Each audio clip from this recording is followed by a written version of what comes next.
You ask Tiger to solve. This deals with linear equations with one unknown. The final result is x equals -23/2. Let's solve it step by step.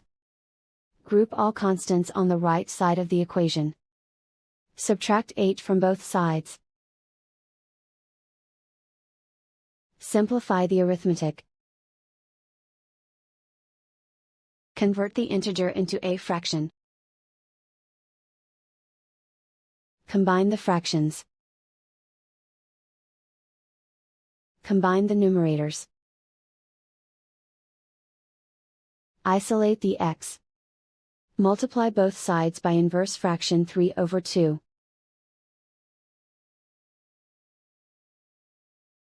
Group like terms. Multiply the coefficients. Simplify the fraction. Multiply the fractions. Simplify the arithmetic. And so the final result is x equals -23/2.